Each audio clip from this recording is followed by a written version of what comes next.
குட்டிமா தமிழ் டிவி நேயர்களுக்கு வணக்கம். வணக்கம் தம்பி. வணக்கம் தம்பி. உங்களை திருப்பி திருப்பி பாக்குறதுல சந்தோஷமா இருக்கு.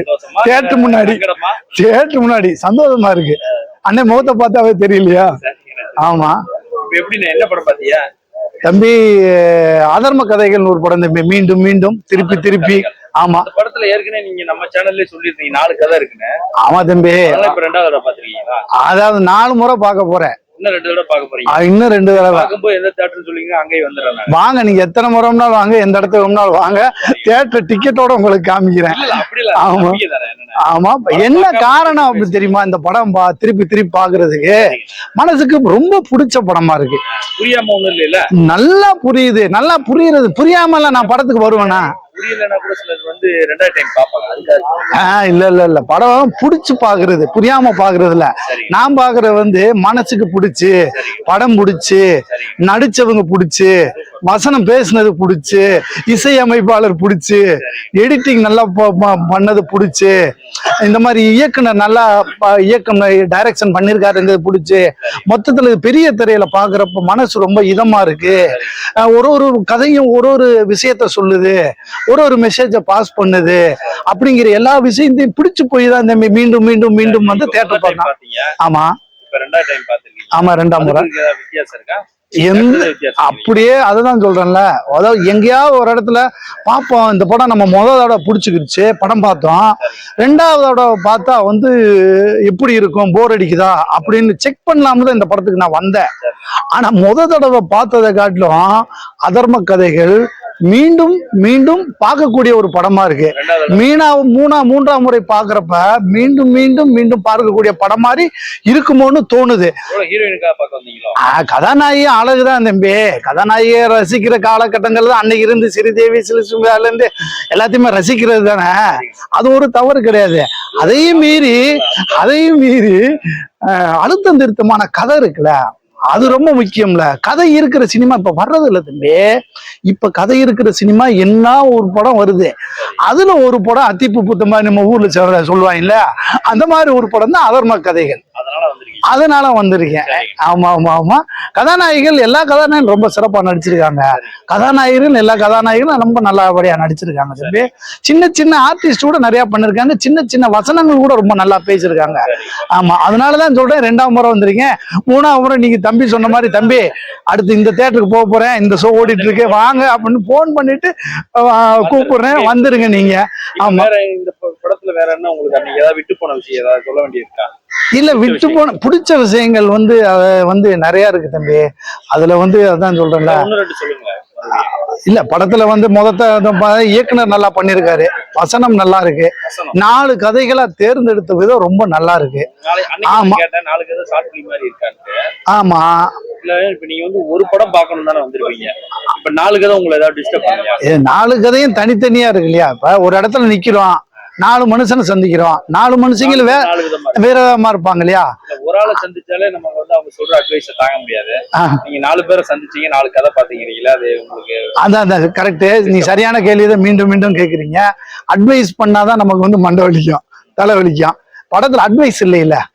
அவன் ஆனந்தப்படுற மாதிரி, மனசு சந்தோஷப்படுற மாதிரி, நீ நேர்மையான பாதையில போடா, உன் வாழ்க்கையை நேர்மையா தேர்ந்தெடுத்துக்கடா, திருட்டுத்தனமா போகாதப்பா அப்படிங்கிற ஒரு அறச்சொல் சொல்லி ஒரு அறவழியில நம்மளை போய் நேர்மைப்படுத்துற ஒரு கதையா இருக்கிறதுனால நமக்கு மனம் பிடிக்குது, படம் பிடிக்குது. ஆமா ஆமா. அதனால அதர்ம கதைகள் வந்து நல்ல படம். இயக்குனர் நல்லா பண்ணியிருக்காரு, இசையமைப்பாளர் நல்லா பண்ணியிருக்காங்க, ஒளிப்பதிவாளர்கள் நல்லா பண்ணியிருக்காங்க, நடித்த நடிகர்கள் அனைவரும் நல்லா நடிச்சிருக்காங்க. அவங்களுக்கு வந்து ஒரு ஆடியன்ஸா வந்து என்னுடைய மனப்பூர்வமான வாழ்த்துக்கள். நீங்க மென்மேலும் நிறைய திரைப்படங்கள் இது மாதிரி நடிக்கணும். இயக்குனர் இதே மாதிரி நிறைய படங்கள் எடுக்கணும். இதே மாதிரி ஆந்தாலஜி வேண்டாம், அடுத்த ஒரு கதை முழு படமா வந்து ஒரு எடுக்கணும். ஏன்னா ஒரு நல்ல திறமையான ஆளுங்கிறதுனால நான் சொல்றேன். ஆமா, உங்கள் அனைவருக்கும் அத்துணை பேருக்கும் என் மனமார்ந்த ஒரு ஆடியன்ஸா வந்து இந்த படம் பார்த்ததுல 2ஆம் முறை பார்த்ததுல உங்களுக்கு வாழ்த்துக்கள் தம்பி. நீங்களும் வந்து 2ஆம் முறை என்னை தேடி வந்து பேட்டி எடுத்ததுல எனக்கு வாழ்த்துக்கள். வாங்க வாங்க, நம்ம சந்திப்போம், மீண்டும் மீண்டும் சந்திப்போம். நாளைய சினிமா நமதாக்குவோம் தம்பி. நன்றி. குட்டிமா சேனலுக்கு வாழ்த்துக்கள். நன்றி. அண்ணா வணக்கம்ண்ணா. வணக்கம். என்ன படம் பார்த்தீங்க? டைரக்டர் காமராஜ் சார் இந்த படத்தை டைரக்ட் பண்ணியிருக்காரு. படம் பேர் வந்து அதர்ம கதைகள். என்ன கதைகள்? அதர்ம கதைகள்னு. சரிங்க. இதுல டைரக்டர் வந்து அவரே ப்ரொடியூஸ் பண்ணியிருக்காரு. சரிங்க. இப்போ ஒரு படத்தை ஒரு கதை எடுக்கிறதுனா ஒரு ப்ரொடியூசர் இருப்பாங்க, ஒரு டைரக்டர் இருப்பாங்க. ஆனா இந்த படத்தை டைரக்டரே ப்ரொடியூசரு 4 கதையும் அவர் ஒரு சீன்ல நடிச்சிருக்காரு, லாயரா நடிச்சிருக்காரு. பட் 4 கதை இவருக்கு. ஃபர்ஸ்ட் ஹாப்ல 2 கதை, செகண்ட் ஹாப்ல 2 கதை. இந்த தர்ம கதைங்கிற டைட்டில் 4 கதை பண்ணியிருக்காரு.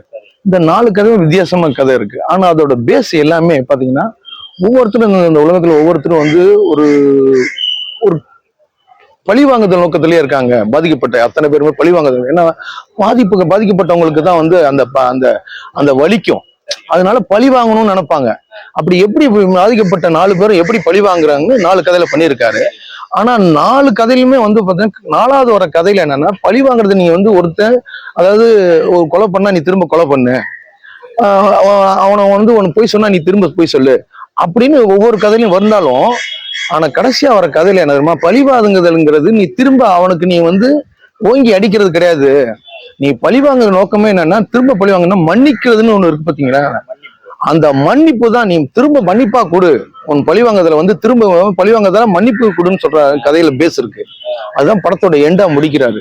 அதனால இந்த உலகத்துல எல்லாருமே பாத்தீங்கன்னா பிரச்சனை வாழ்ற மனிதன் எல்லாமே வந்து இன்னொரு மனிதனுக்கு பிரச்சனை உண்டு பண்ணிடுறான்.